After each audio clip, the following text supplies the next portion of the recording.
Assalamualaikum warahmatullahi wabarakatuh. Aizonal kiram, ashabu qanatu Majelis Ulama Indonesia.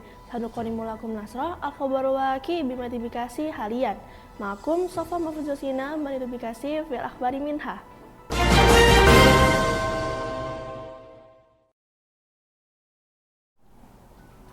Mengawali berita pada hari ini, DPRD Kota Bekasi secara resmi menyepakati rancangan anggaran pendapatan dan belanja daerah tahun 2025 dalam rapat paripurna yang berlangsung Kamis 28 November 2024 di gedung DPRD Kota Bekasi. Dalam rapat tersebut, Pemkot Bekasi telah mengajukan RAPBD tahun 2025 yang mencapai 6,6 triliun, naik 300 miliar rupiah. Dibandingkan anggaran tahun sebelumnya yang tercatat sebesar 6,3 triliun rupiah, fokus utama anggaran ini masih mengedepankan sektor kesehatan dan pendidikan, sesuai dengan perintah undang-undang yang mengatur prioritas mengalokasikan dana.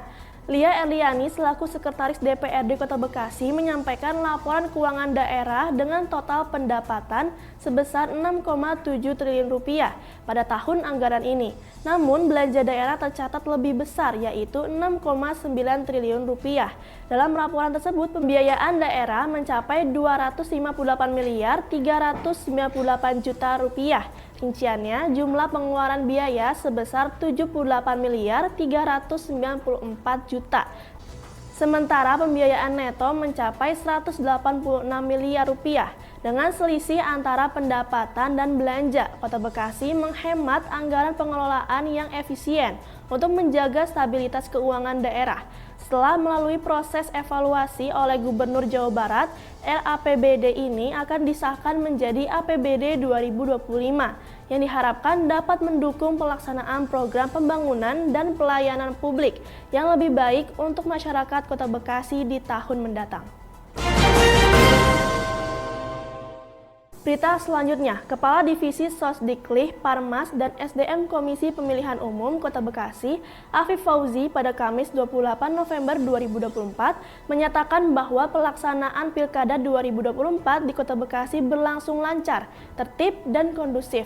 Ia mengapresiasi peran pasangan calon penyelenggara pemilu, aparat keamanan, serta masyarakat yang turut menjaga suasana aman selama proses pemungutan suara dan penghitungan suara. Afif Fauzi juga mengucapkan terima kasih kepada semua pihak yang telah bekerja sama menjaga kelancaran dan keamanan selama Pilkada 2024 di Kota Bekasi. Afif menjelaskan bahwa kotak suara dari 3.673 TPS telah berhasil dikirim ke kelurahan masing-masing pada hari pencoblosan. Proses rekapitulasi ini diharapkan berjalan lancar dan transparan untuk memastikan akurasi hasil perolehan suara di setiap kecamatan.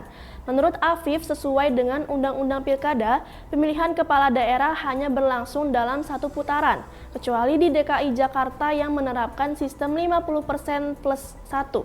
Afif optimis rekapitulasi tingkat kecamatan dapat selesai sesuai target, sehingga hasil pleno tingkat kota dapat diumumkan pada 16 Desember 2024.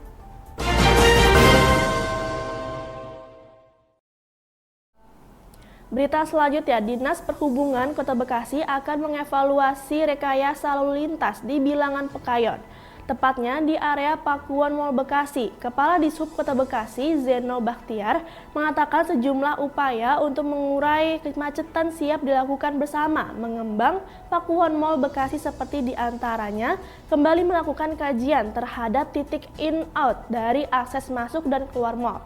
Zeno menegaskan sejatinya Dishub telah melakukan perubahan pola lalu lintas di Jalan Raya Pekayon sebelum Pakuwon Mall Bekasi beroperasi. Pola tersebut berlangsung di mana kendara dari arah Jalan Ahmad Yani menuju Pekayon yang sebelumnya bisa langsung belok kanan, kini diarahkan untuk berputar di ujung flyover. Langkah ini bertujuan mengurangi penumpukan kendaraan di depan Revo Town. Namun Zeno mengakui bahwa perubahan ini memunculkan dampak lain, yaitu tundaan di ruas jalan menuju flyover. Zeno menegaskan bahwa lonjakan pengunjung saat pembukaan mal itu tidak mencerminkan kondisi normal. Saat ini parkir di Pakuwon Mall Bekasi sudah terkendali dan tidak ada kendaraan yang parkir di luar area mal. Terkait dengan rekomendasi Komisi 2 DPRD Kota Bekasi Bekasi untuk mengkaji ulang analisa dampak lalu lintas. Kata Zeno, hal itu dapat dilakukan sebab kondisi saat ini tidak lagi sama dengan kajian awal pada saat penerbitan izin. Dishub Bekasi berharap dengan kolaborasi dan evaluasi berkelanjutan, aktivitas masyarakat di sekitar Pakuwon Mall Bekasi dapat berjalan tanpa kendala kemacetan yang berarti.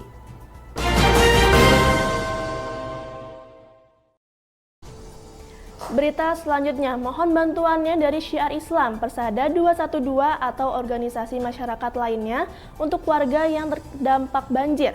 Disinyalir apabila hujan kembali, maka air akan masuk lagi ke rumah warga yang berlokasi di RT 004 RW 008. Kelurahan Bekasi Jaya, Kecamatan Bekasi Timur, Kota Bekasi. Bantuan yang diperlukan adalah makanan, beras, mie instan, biskuit, ikan sarden, teh, kopi, gula, susu, air mineral, dan pakaian layak pakai, serta alat masak seperti kompor, gas, panci, teko listrik, dan penggorengan. Jika ingin memberikan bantuan, bisa datang langsung ke posko BNPB dengan ketua RW-nya langsung yakni Ali Wardana di nomor kontaknya 0858 833 9954.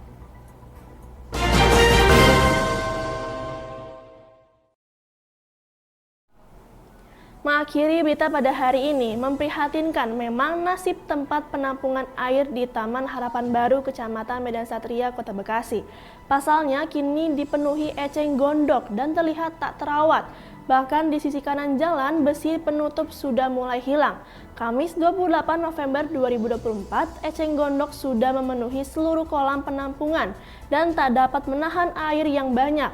Lukman selaku warga sekitar dan pedagang yang setiap hari mangkal di lokasi mengatakan bahwa tempat penampungan air tersebut sudah 3 bulan lebih.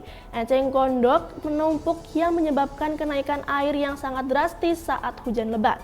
Sekarang ini yang berada di tempat penampungan tersebut sudah penuh dan tak bisa lagi menampung banyak air.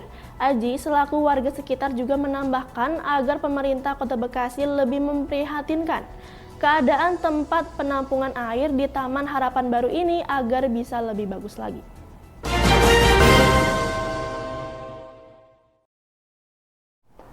And that was the news for today. Stay tuned Bekasi City in the News, aktual and up to date. I am Sofa Mafuzasina. See you in the next time. Wassalamualaikum warahmatullahi wabarakatuh.